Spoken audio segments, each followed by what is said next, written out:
physical training, self-defense training, firearms training, situational awareness, and the warrior mindset. Welcome to the Condition 1 podcast. This is a podcast where we'll be talking about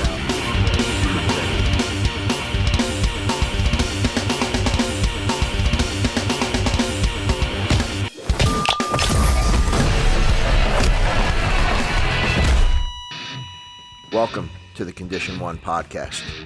This is a podcast where we'll be talking about being ready. We'll also be speaking to victim survivors of physical encounters, how they dealt with the aftermath, physically, mentally, and spiritually. And welcome to the Condition 1 podcast with John Riddle. I'm your host, John Riddle.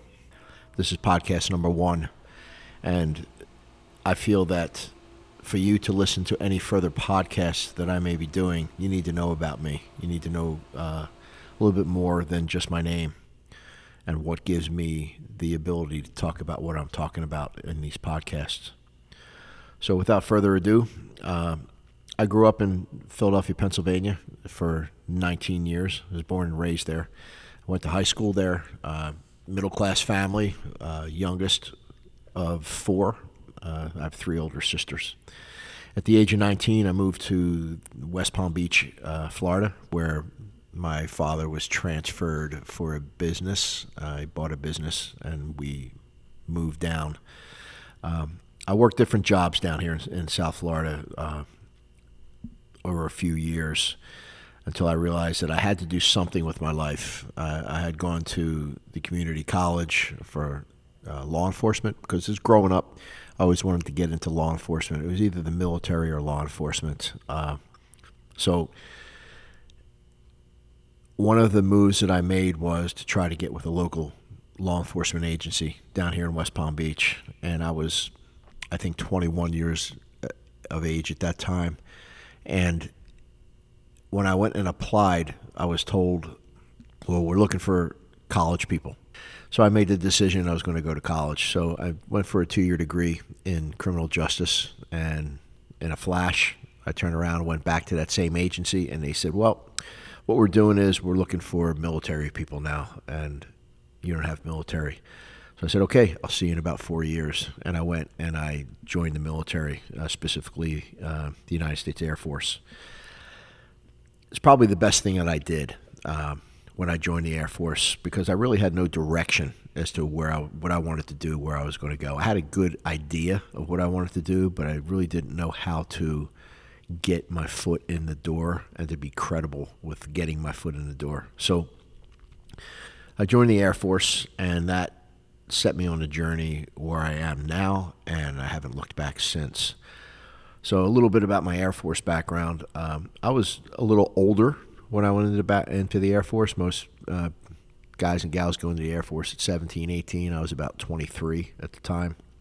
I entered basic training at Lackland Air Force Base in Texas. I did my 8 weeks of basic training there, and then I was sent off to weapons school. Specifically CADM. CADM was an acronym for Combat Arms Training and Maintenance. Basically a firearms instructor.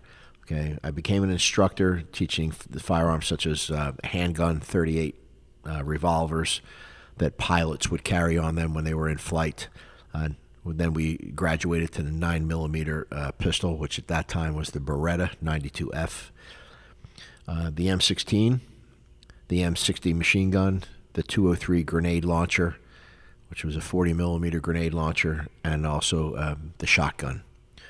So I became pretty proficient in taking apart, putting it back together, understanding the theory of each one of those and how they work, and then having to shoot it expert. And then after that was done, they sent me to another section of the school where I had to learn to teach each system. That in itself, that piece right there, got me up on my feet talking to people in front of large groups, which in these days we hear, it's one of the most frightening things to do is to stand up in front of a group of people and talk. Well, that kind of got me past that, let's say. Okay, so it was a great thing to do in that career field. So who did I teach? When I got my orders to go to my first base, I went up to F.E. Warren Air Force Base in Cheyenne, Wyoming, and I had the opportunity to teach the base police, security police personnel who at that base, which was a nuclear missile base, they would travel out to different nuclear missile sites and guard those sites. So I had the opportunity to train them. We also talked to and trained pararescue units, which is the Air Force Special Operations Division now, and also the combat controllers, which are also attached to Special Operations in present day. So I had not only that, but I also taught people who had a need to know how to use these particular weapons for whatever job that they were in. The ranks of these people went from basic airmen all the way up to full colonels. So I was in front of almost everybody that in every different rank. My time in the military was about 6 years, to include 2 years in the Air Force Reserve. The Air Force Reserve I did down in Homestead, Florida. During that time in the Air Force Reserve, I went back to my dream of becoming a police officer. So I signed up with a local agency here in the West Palm Beach area. I tested and was selected to join the police agency, and they sent me off to the academy, and I did a total of 28 years with that particular agency. That's the only agency that I was with for 28 years in my career. So during that time in law enforcement, I served in many aspects, many different jobs within the agency. First one, everybody, when you get out of the academy, everybody goes to the road patrol division. That's where you learn. That's where you cut your teeth. Learning how the streets are run, learning what the criminal element is out there, and learning policies and procedures of your agency, learning how to deal with people, how to speak to people, and learning the neighborhoods that you're going to be policing. So that's the nuts and bolts of police work anyway. As they say in the books, it's the backbone of police work is the road patrol division. After a couple of years on the agency, probably about 3 years, I tried out and was selected for the SWAT team, in which I did 16 years, total years on the SWAT team. As a first stepping in, I was on the sniper team, and then I was about 3 years on the sniper team, 2 to 3 years on there, and then I asked and was granted a transfer over into the entry team, where I did a total of 13 years. Just before I retired from the team, I went back to the sniper team as a supervisor, and as a request, and I went back there and tried to improve our sniper team with training, equipment, and policies and procedures. So we tried to get that area cleaned up a little bit.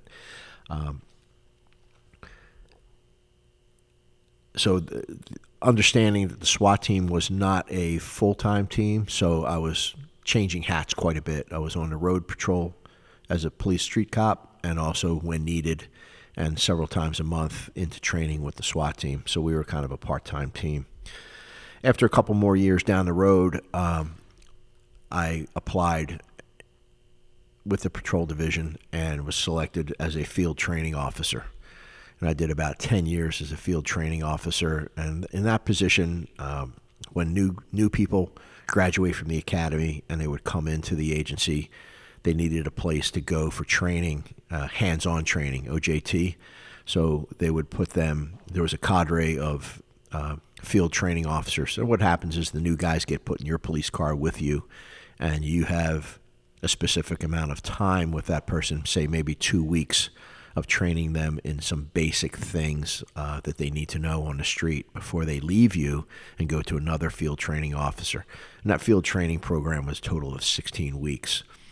So I was an intricate part of that also. And later on down the road, when I was promoted to supervisor, a sergeant, I was a field training officer supervisor. And I ran a group of guys that were strictly field training officers.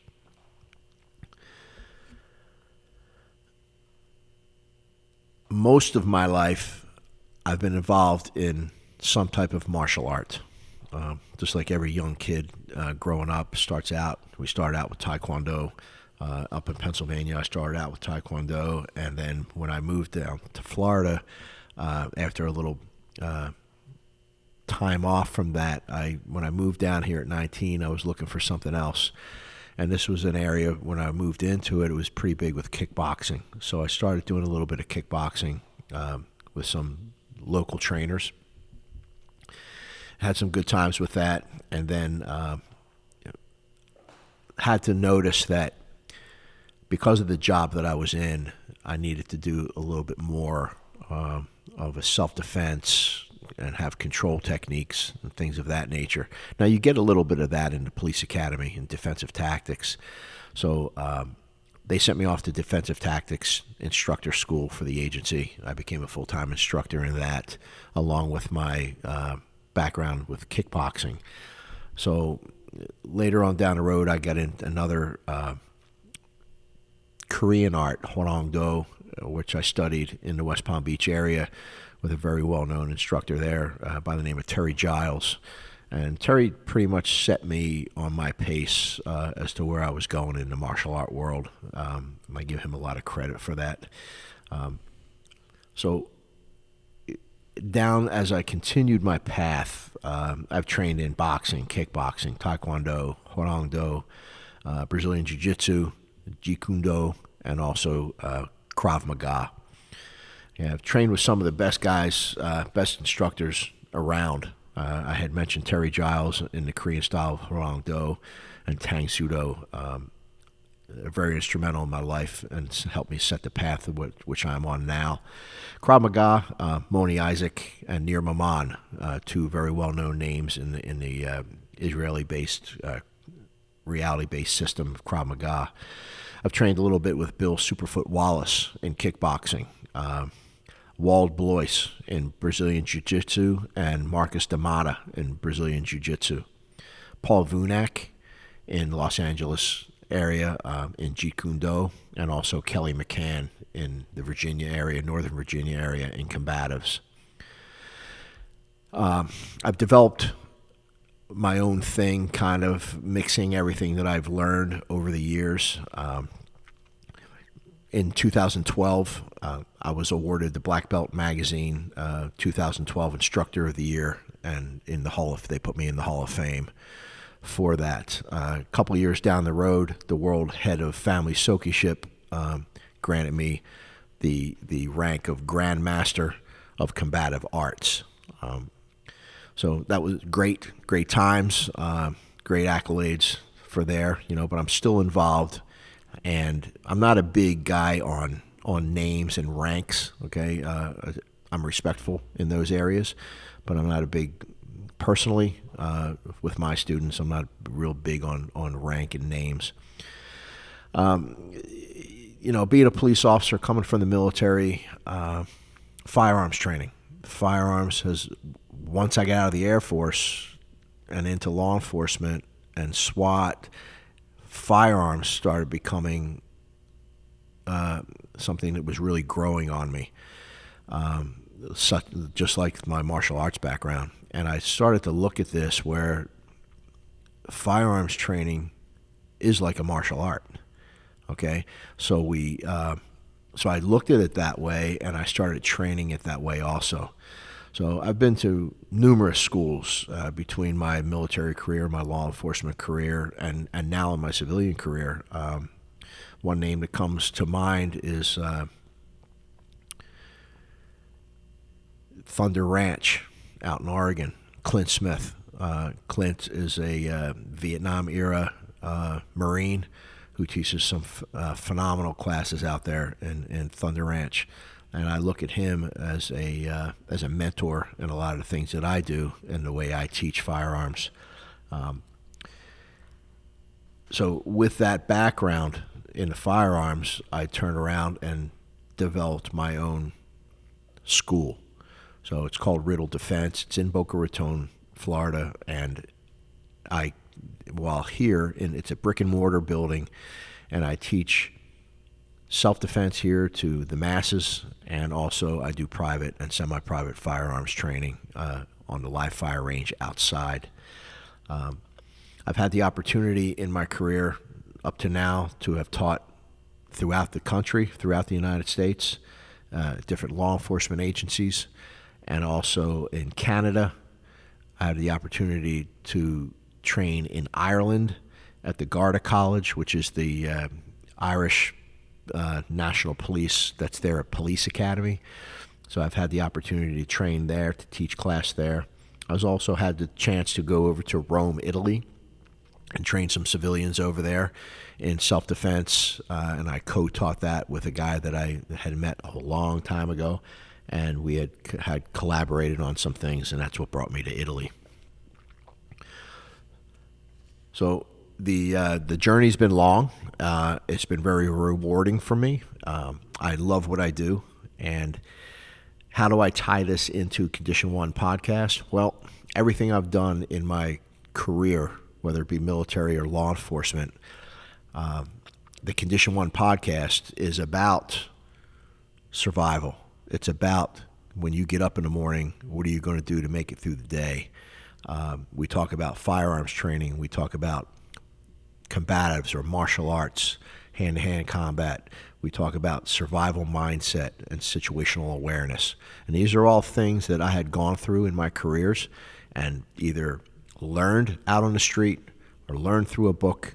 And then now I can take this and I can bring it to the masses, whether it be in civilian or other law enforcement or military groups.